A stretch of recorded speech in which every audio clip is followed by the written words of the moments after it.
저의 우리 말씀의 핵심이 우리가 본문은 다 다르지만 거의 한 가지 주제로 모이는 것이 이 우리의 믿음의 주인이 누구냐 하는 것입니다. 내가 주인이냐, 내가 하나님을 위하여 존재하느냐, 하나님이 나를 위하여 존재하느냐, 이것이 모든 설교의 핵심인데 우리가 하나님이 기뻐하시는 예배를 드리기 위해서 하나님이 주인인 그러한 예배를 드리고, 그래서 오늘 본문도 그와 같은 말씀과 연결되는 것입니다. 우리가 과거에 그것이 알고 싶다라는 다큐멘터리나 또 최근에 나는 신이라는 그런 다큐멘터리를 볼 때에 이단에 대한 내용들이 나옵니다.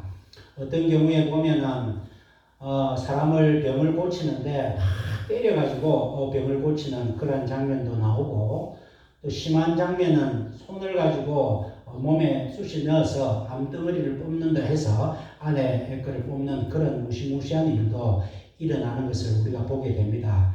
우리가 가만히 상식적으로 생각하면 어떻게 저렇게 어리석을까? 어떻게 사람들이 저런 것을 종교라고 믿을까? 그런 생각이 들지만, 그래서 어리석은 사람들만 참 믿는갑다, 이단에 빠지는갑다 그렇게 생각이 들지만 꼭 그렇지도 않습니다. 만민중앙교회라고 있습니다. 이재록이라는 사람이 만든 그러한 또 신흥 이단인데요. 거기에 보면 대학 교수들이 많이 있습니다. 또 JNS 정명석이라는 이단에는 대학생들이 또 많이 있습니다. 또 우리 남창에도 있지만 하나님의 교회라는 그 안상홍 이단에는 교육받은 여성들이 또 많이 있습니다. 그렇게 볼 때에 우리가 꼭 이단이 우선 공부를 많이 못하고 상식이 없는 합리적이지 못한 사람들만 이단에 빠지는 것이 아니라, 우리가 볼 때에 공부를 많이 하고 아주 지적인 수준이 높은 사람들도 이단에 빠지는 것을 보게 됐는데, 그 원인은 바로 미혹이라는 것입니다. 마태복음 24장 4절에 보면 예수님께서 너희가 사람의 미혹을 받지 않도록 주의하라. 많은 사람이 내 이름으로 와서 이르되 나는 그리스도라 하여 많은 사람을 미혹해 하리라. 미혹해 한다는 말씀이에요. 또 예수님께서 마태복음 24장에 보면 할 수만 있으면 택하신 자들도 미혹하게 하리라. 말세에 내가 그리스도다 하여서 사람들을 미혹하기 때문에 거기에 빠진다 하는 것입니다. 미혹이라는 것이 논리적으로 설득을 당하는 것이 아니고 영혼이 무언가에 푹 빠져버리는 것이 미혹이다 하는 것입니다. 새가 사냥꾼의 올무에 빠지듯이, 또 짐승이 지나가다가 덫에 빠지듯이 나도 모르게 어느덧 찰까닥하고 걸리는 것, 우리가 눈에 뭐가 씌있다 하는 것처럼 나도 모르게 합리적인 생각이 아니라 나도 모르게 이상하게 갑자기 빠져버리는 것, 그것이 미혹에 빠졌다 그렇게 말씀을 하시는데, 이단에 빠지거나 또 세상의 일에 빠지는 그 모든 것에 예수님께서는 미혹에 빠지는 것을 주의하라 그렇게 말씀을 하고 계십니다. 더더욱 오늘날의 사회는 속이는 사회입니다. 얼마나 보이스피싱이 많고, 이제는 폰에 뭘 잘못 확인을 누르면 또 큰 낭패를 보는 그러한 시대가 되어서 점점 불신의 시대로 되는 것이 이 말세의 특징인데, 예수님께서는 미혹에 빠지지 않도록 주의하라 그렇게 말씀하셨습니다.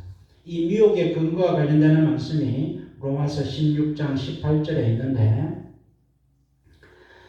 이 같은 자들은 우리 주 그리스도를 섬기지 아니하고 다만 자기 배만 섬기나니 교묘한 말과 아첨하는 말을 순진한 자들의 마음을 미혹하느니라. 왜 사람들이 미혹하느냐? 왜 사람들이 미혹을 받느냐? 다 자기 배 때문이다. 그렇게 말씀을 하고 있습니다. 미혹하는 자들, 이단들이 그 마음을, 그 근본을 따져보면 다 이익을 취하기 위해서, 자기 자신의 이익을 취하기 위해서, 자기 배를 불리기 위해서 미혹한다. 왜 미혹을 당하느냐? 다 자기 배를 불리기 위해서 미혹을 당한다. 미혹하는 우상은 이단 교주가 아니라 자기 배다 그렇게 로마서는 말씀하고 있습니다. 자기 배가 무엇입니까? 자신의 유익입니다. 자신의 이익입니다. 육신의 안목과 또 정욕의 안목, 또 이생의 자랑, 다 그런 것에 빠지다 보니까 미혹에 빠지고, 그것 때문에 사람을 미혹하는 사단이 도구로 사용하여서 믿는 자들도 미혹하는 그러한 시대가 되어버렸습니다. 예수를 믿는다고 하지만은 그 마음 중심에는 자기 유익을 찾습니다. 그래서 예수님 말고 다른 것도 있습니다. 예수님도 믿고 내 세상의 이익도 믿습니다. 그러다 보니까 예수님을 내 이익을 위해서 믿게 되는 그러한 또 잘못도 범합니다. 예수님을 믿어야 되는데, 하나님을 믿어야 되는데, 내가 죽을 수밖에 없는 죄인으로 사는 우리들을 구원해 주시고 우리에게 영생을 주시고 우리에게 날마다 은혜를 주시고 날마다 기쁨을 주시고 날마다 하나님의 백성으로 살게 하는 그러한 큰 놀라운 하나님의 자녀된 그러한 기쁨을 주셨는데, 그 기쁨을 주신 우리 주님을 믿지 아니하고 그 주님을 믿었을 때에 주님이 주시는 내 이생의 자랑과 이생의 유익을 위해서 믿다 보니까 우리의 마음속에는 잘못된 믿음이 생겨나게 되고, 이 잘못된 믿음 때문에 우리가 미혹에 빠지는 것을 알게 됩니다. 우리가 하나님 말고 예수님도 믿고 다른 것도 믿습니다. 그 다른 것 중에 큰 것이, 큰 우상이 돈을 사랑하는 마음이라 할 수 있습니다. 현대인들이 가장 빠지는 우상, 돈을 사랑하는 우상입니다.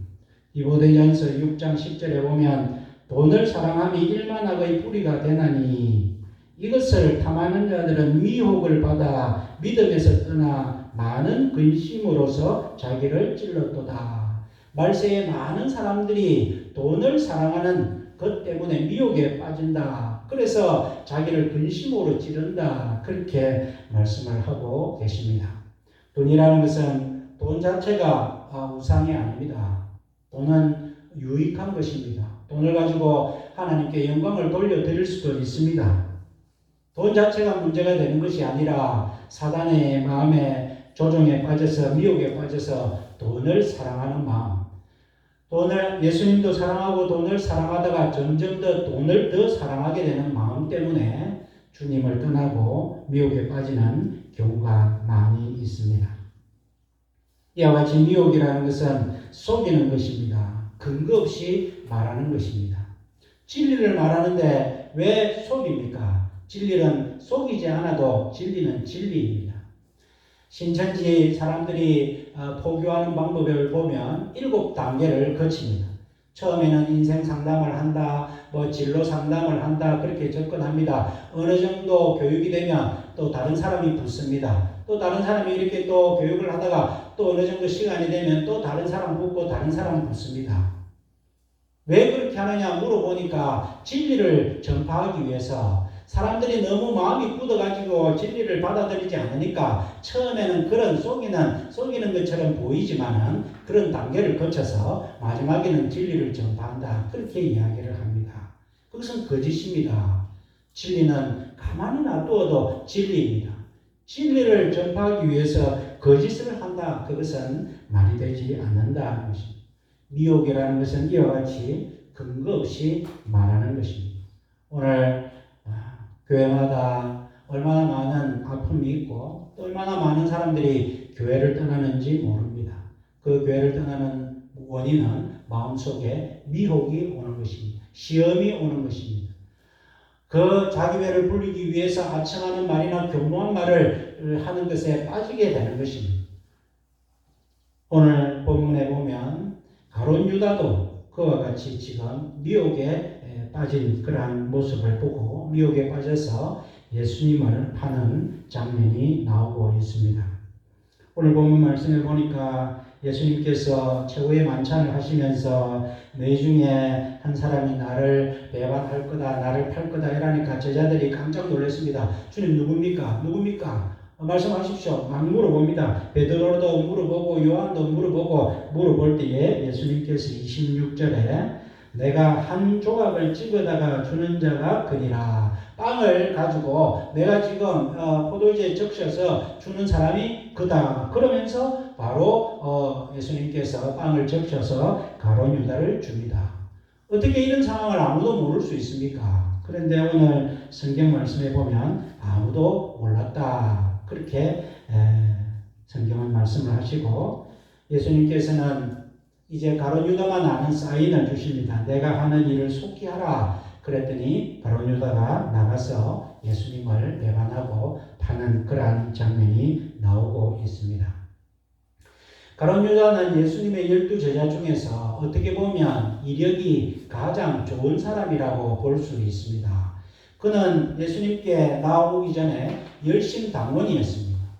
아마 우리나라로 치면은 민주당원이나 국민의 당원이나 그런 나라를 구하기 위해서 이스라엘을 로마에서 독립시키고 이스라엘을 멋진 나라로 만들기 위해서 예수님을 가만히 보니까 참 겸손하고 참 깊고 또 빵을 가지고 보리떡 5개와 12조각으로 2만 명이나 되는 사람도 먹이고 죽은 자도 살리고 병든 자도 고치고 안전병이도 일으키고 바로 이 사람이구나.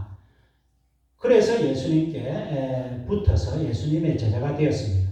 어떻게 보면은 이 가룟 유다의 이 마음을 그렇게 나쁘다고 볼 수는 없습니다. 나라를 바로 세워야 되겠던데. 잘 먹고 잘 사는 것이 아니라 이스라엘을 로마로부터 독립시키고 우리나라를 좋은 나라로 만들어야 되겠다. 그래서 열심당원으로 일했던 그의 이력이 그렇게 나쁘다고 볼 수는 없습니다. 그리고 세리 마태가 있습니다. 예수님의 제자 중에 세리 출신이 있습니다. 얼마나 계산을 잘 하겠습니까? 돈 관리를 잘 하겠습니까? 그럼에도 불구하고 제자들과 예수님은 가룟 유다에게 이 모든 재정을 맡기고 살림을 맡겼습니다. 그렇게 볼 때에 가룟 유다는 인간적으로 또 열심으로나 또 실력으로나 괜찮은 사람이었다. 그렇게 볼 수가 있습니다.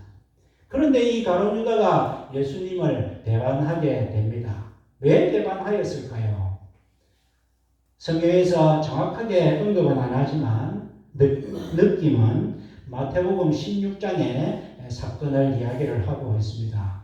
마태복음 16장에 보면 예수님께서 하루는 제자들에게 사람들이 나를 누구라 하느냐 그렇게 하니까 엘리야 선지자라고 이야기도 하고 또 선지자가 왔다 그렇게 이야기도 합니다. 너희는 나를 누구라 하느냐? 그때 베드로가 주는 그리스도시요 살아계신 하나님의 아들입니다. 너무나 정확하게 주님에 대해서 고백을 했습니다. 그때 주님께서는 바요나 시몬아 너무 잘했다. 네가 알게 한 것은 네가 아니라 하나님께서 하나님 아버지가 알게 하신 것이다. 그러면서 예수님께서 이 땅에 오신 목적 교회에 대해서 말씀을 해 주십니다.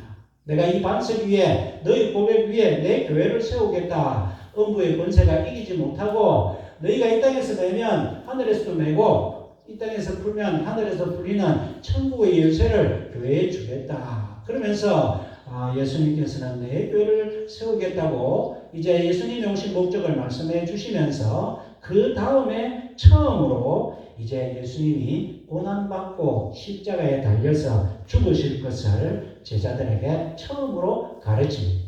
아마 이때 모든 제자들은 충격을 받았을 텐데 아마 나머지 제자들은 예수님의 이 말을 그렇게 심각하게 받아들이지는 않았던 것 같습니다. 예수님께서 무슨 뜬금없는 이야기를 하시네. 지금 예수님께서 이 나라를 독립시키고 주님의 왕국이 되면은 야고보의 어머니가 원했던 것처럼 하나는 주님의 오른팔에 하나는 주님의 왼팔이 되어서 이 땅을 통치하는 그런 꿈을 꾸고 있는데 모든 제자들도 다 그런 생각으로 예수님을 따르고 있는데 예수님께서 왜 뜬금없는 말을 하실까? 아마 다른 제자들은 그렇게 생각할 것 같은데 머리가 좋은 목적이 분명한 가룟 유다는 이게 무슨 말이냐?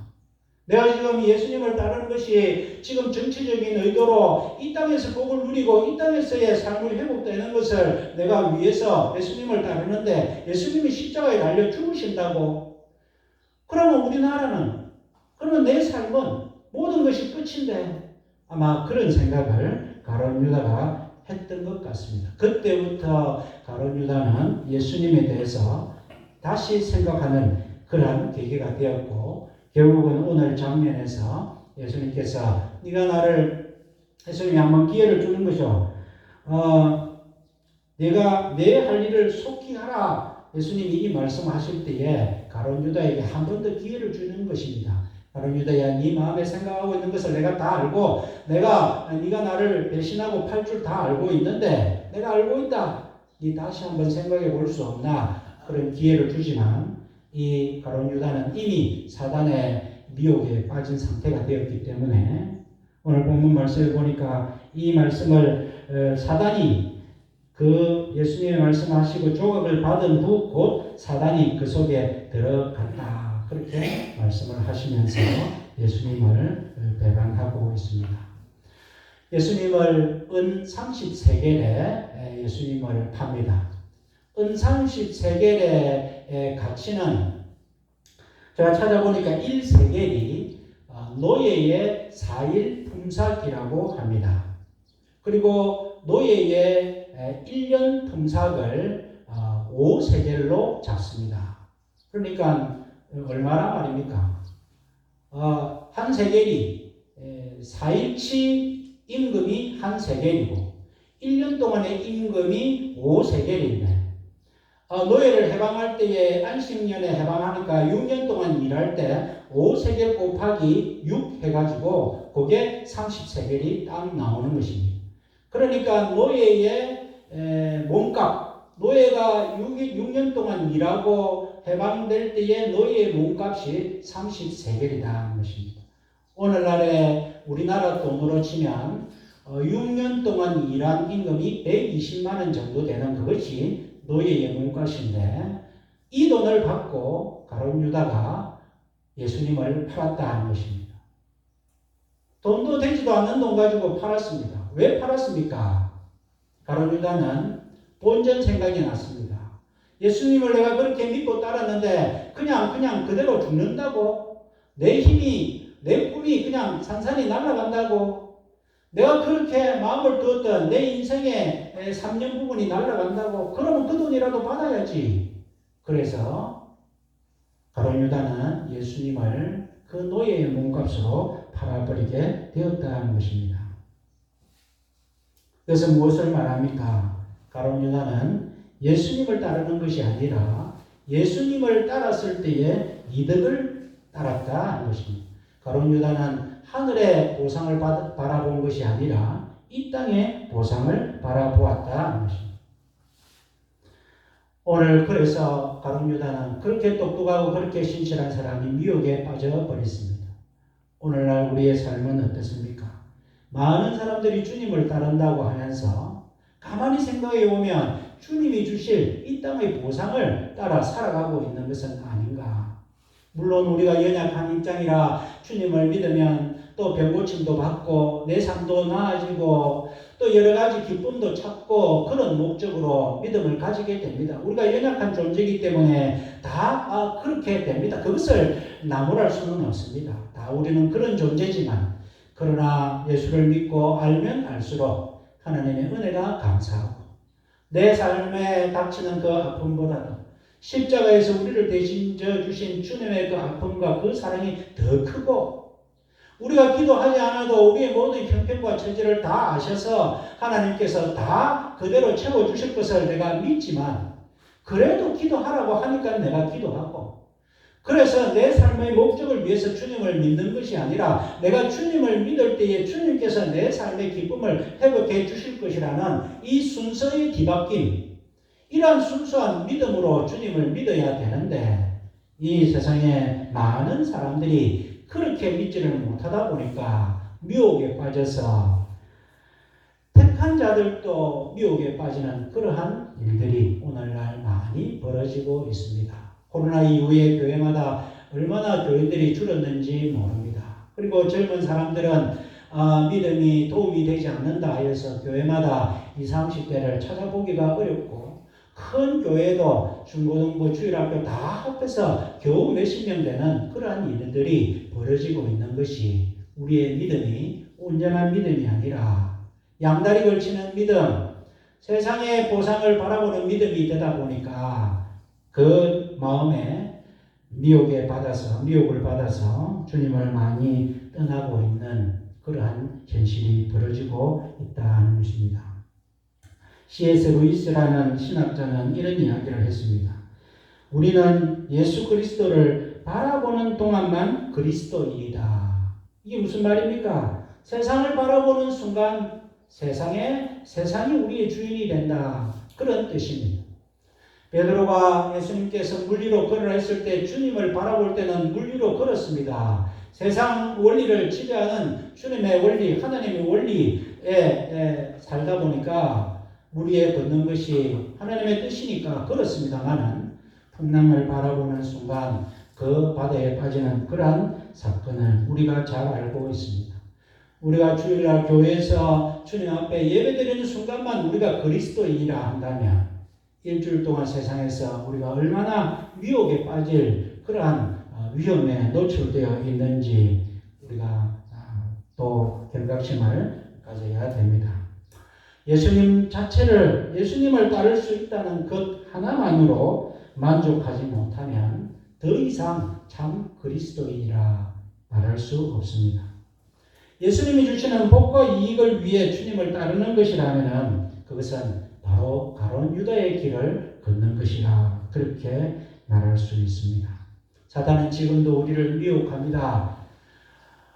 예수님을 시험할 때 네가 성전 꼭대기에서 뛰어내리라 그러면 천사들이 내 발을 다 받쳐서 하나님의 아들인데 그 정도는 하지 않겠나? 그럼 사람들이 볼 때 어떻게 하겠나? 역시 하나님의 아들이구나. 그럴 때 예수님은 그 제안을 거절한 것처럼 오늘 또 우리가 사단이 우리에게 미혹을 하는 그 미혹의 말에 넘어가서는 안 된다는 것입니다.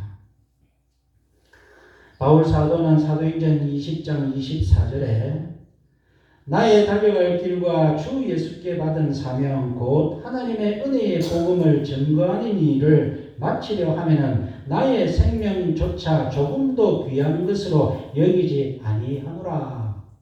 바울 사도같이 많이 배우고 바울 사도같이 권력 있고 학식 있고 하는 사람이 주님을 위하여서 내가 다른 것 다 배설물로 다 버려버렸다. 나는 오직 복음만 위해서 사는데 내가 주님을 위해서 복음을 위해서 달려가더라도 내 이 목숨조차 나는 전혀 귀한 것으로 여기지 않는다. 죽으면 죽는 거지 뭐. 그렇게 지금 고백하고 있는 것은 예수님을 따를 때에 생기는 이득에 대해서는 난 관심도 없다. 나는 예수님을 따를 때의 이득이 뭐가 되는지 나는 그것도 신경 쓰고 싶지 않다. 나는 오직 나는 죽을 수밖에 없는 내 존재, 예수님을 핍박하던 내가 주님께서 부활하신 주님께서 내 같은 사람에게 나타나셔서 사울아 네가 어찌하여 나를 미워하느냐 그렇게 말씀하실 때 그 음성을 듣고 하나님이 나를 찾아주신 것만 가지고도 나는 다른 것 다 필요 없다. 그런 마음을 가지고 주님을 위하여 살았던 것이 바로 바울 사도다 하는 것입니다. 주님을 위하여 주님을 따를 때에 받는 이득이 무엇입니까? 그런 것에 우리가 신경 쓰지 않고 바울 사도처럼 나는 오직 주님의 복음만을 위하여 나를 위하여 죽어주신 그 주님이 이제는 내 속에 다시 사시는데 그분을 위하여서 살아가는 그것 말고는 별 관심이 없다. 그렇게 우리가 마음 먹고 살아갈 때에 하나님께서 보시고 참 믿음의 사람이구나. 내가 참 기다렸던 사람이구나. 부모와 자식에게 무엇이 아깝겠습니까? 순서가 다르다 하는 것입니다. 우리가 주님이 주시는 복과 이익과 세상의 그런 보상을 바라볼 때에 주님이 때로는 주시겠죠. 그러나 얼마나 마음이 아프실까. 그러나 우리가 주님만을 바라보고 살아갈 때에 주님이 우리의 삶에 간섭하시는 그 기쁨과 영광은 비교할 수 없다는 것입니다. 야고보서 1장 14절에 야고보 사도는 이렇게 이야기합니다. 오직 각 사람이 시험을 받는 것은 자기 욕심에 끌려 미혹됨이니. 사람이 시험을 받는 것이 자기 욕심에 끌려 미혹된다 했습니다. 아까 말씀하신 로마서에서 자기 배와 동일한 그러한 표현입니다. 모든 우상은 사람들이 자신의 뜻을 위해서 자기 손으로 만든 것입니다. 그래서 그 우상에 사람이 신성을 부여한 것이다 하는 것입니다. 내가 복을 받기 위해서 나무를 깎아서 또 금을 녹여서 우상을 만듭니다. 그 우상에 신성을 부여합니다. 그 우상에 얼마나 정성을 들입니까? 그리고 그 우상이 나를 복줄 것이라고 생각합니다. 우상을 만들어진 우상과 그 우상을 만든 사람과 누가 높은 존재입니까? 바로 사람이 더 높은 존재입니다. 하나님께서는 우리를 만드셨습니다. 사람을 만드신 하나님과 우리 사람이 누가 높은 존재입니까? 당연히 하나님이 더 높은 존재입니다. 그렇다면 당연히 하나님이 기뻐하시는 대로 하나님 중심대로 살아야 되는 우리들인데 자기 배를 위하여 자기 욕심에 걸려서 그것이 우상이 되어서 하나님이 만드신 그 아름다운 형상과 모양을 버리고 우상의 종이 되어서 살아간다면 우리 하나님께서 얼마나 마음을 아파하실까 그렇게 생각이 됩니다. 오늘날 많은 사람들이 교회를 걱정합니다. 기독교를 걱정합니다. 우상화된 기독교를 걱정을 합니다. 하나님을 믿는다고 하면서도 그 속에 세상의 이익을 같이 넣어서 믿는 그것이 바로 사단이 교묘하게 우리를 속이는 그런 우상으로 만드는 그런 것. 기독교가 우상화된 것, 이것을 가장 걱정하고 있습니다.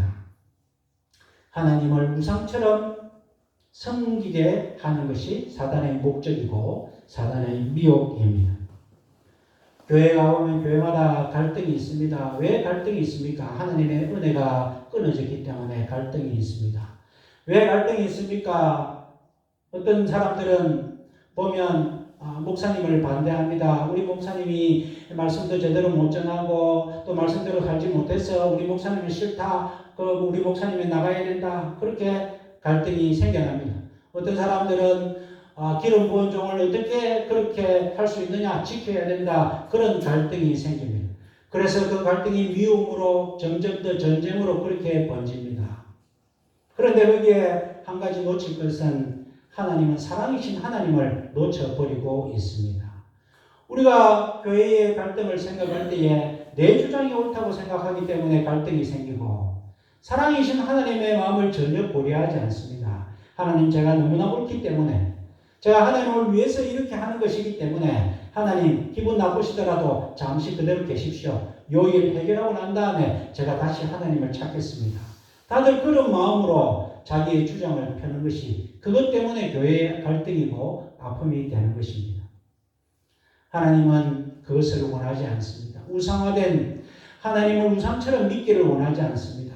세상의 이익, 심지어는 교회의 이익도 하나님의 마음보다 우선시 될 수 없는 것인데 세상 사람들은 자기의 옳다 하는 바를 위하여서 하나님을 우상처럼 섬기고 있는 그러한 잘못을 범하다 보니까 오늘날의 이 기독교가 세상의 지탄이 되고 하나님이 가슴 아파하시는 그러한 믿음이 되는 것을 우리가 깨닫게 됩니다. 참 신앙생활은 무엇입니까? 내 유익을 위해서 도움을 받기 위해 하나님을 섬기는 것이 아니라 내 뜻을 꺾고 하나님의 뜻에 맞추어 가기를 원하는 삶이 참 신앙생활입니다.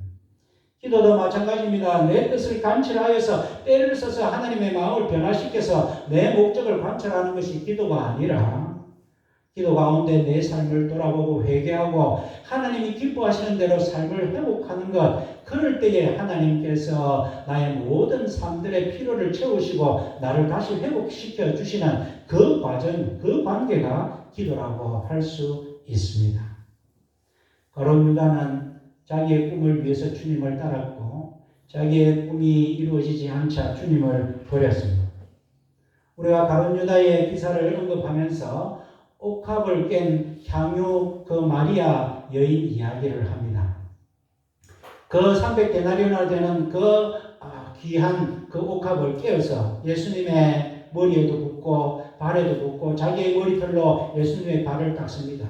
그때 가룟 유다가 말하는 것은 그때 유일한 기사가 나오는데 그 돈을 팔아서 가난한 사람을 주면 얼마나 우리가 큰 일을 하겠느냐. 그럴 때 예수님께서는 그 여인을 가만히 두어라. 그 여인은 내 장사를 위해서 이렇게 한 것이다.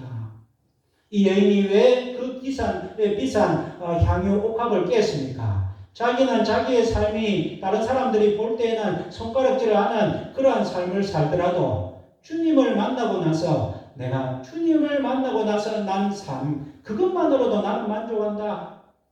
나는 내 삶은 지금 어렵고 힘들게 살아가지만 내가 주님께 받은 그 사랑, 주님께 받은 그 은혜만 생각할 때에 나의 갖고 있는 것을 다 주어도 내가 아깝지 않다. 내가 주님만을 바라본다.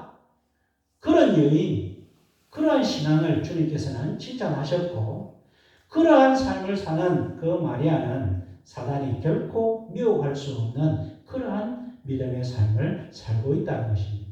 똑똑하고 능력이 있고 실력이 있는 가룟 유다는 마귀가 유혹을 하여도 그 보잘것없는 마리아, 그 살아가는 형편이 사람들이 볼 때 아무런 좋아 보이는 것이 없는 그 마리아도 주님 한 분만으로 제가 기뻐하고 주님이 나를 알아주시고 나를 찾아주시고 나를 아는 채 해주신 그것만으로도 감사하고 기뻐합니다. 그 신앙으로 살아갈 때에 주님은 그 여인의 이 기록을 복음이 전파되는 곳마다 이 여인의 이야기를 해라 그렇게 말씀하시는 칭찬을 하시고 있습니다. 말씀을 맺겠습니다. 우리가 살아가다 보면 우리의 삶에 소원이 많이 있죠. 그것을 위해서 기도하기도 합니다. 우리가 다 연약하기 때문에 그렇게 기도를 합니다만은 그러나 우리의 중심에는 나의 유익을 위하여 주님을 믿는 것이 아니고요. 제가 주님을 사랑하고 믿지만 내 삶이 너무 힘들어서 그래도 주님께서 기도하라고 하셨으니까 기도합니다. 라는 하나님과의 바른 관계가 맺을 때에 하나님께서는 참 우리의 믿음을 보시고 참 우리를 귀한 하나님의 백성으로 생각하시고 내가 볼 때에 믿는 자를 보겠느냐 믿음을 보겠느냐 주님이 그런 걱정을 하실 때에 우리 고산교회 성도들만이라도 주님 우리가 주님이 기뻐하시는 믿음 간직하며 지금까지 잘 견뎠습니다. 그렇게 나아갈 수 있는 믿음의 촛불을 잘 기름 준비를 잘하는 저와 여러분들의 믿음 생활이 되시기를 주님의 이름으로 축원드립니다. 아멘. 사랑과 은혜의 하나님 아버지, 다 우리는 연약한 존재라 우리의 살면서 무엇을 먹을까, 무엇을 마실까, 무엇을 입을까 염려하며 살아가고 있습니다. 하나님 아버지, 우리의 삶들을 불쌍히 여겨 주시옵소서. 하나님의 나라와 그의 의를 먼저 구하라고 주님이 말씀하셨는데도 우리가 말씀을 들을 때나 예배를 들을 때는 생각이 나지만 또 세상에 나가서는 주님을 잊어버리며 살 때가 너무 많습니다. 하나님 아버지, 세상을 바라보면 세상이 우리의 우상이 된다고 분명히 말씀해 주셨는데 하나님 아버지, 우리의 믿음을 주님께서 불쌍히 여겨주셔서 더욱더 강건하게 하시고 우리 주님을 따를 때에 생겨나는 그러한 이득보다도 우리에게 은혜를 주시는 그 주님을 더 사모하는 우리의 참 믿음의 삶들이 되게 하여 주시옵소서. 그리하여서 우리의 바른 신앙으로 우리 하나님을 진정 기쁘시게 하여서 우리 하나님이 찾으시는 좋은 교회, 하나님이 기뻐하시는 우리의 삶들이 다 되게 하여 주시옵소서. 예수님 이름으로 기도하옵나이다. 아멘.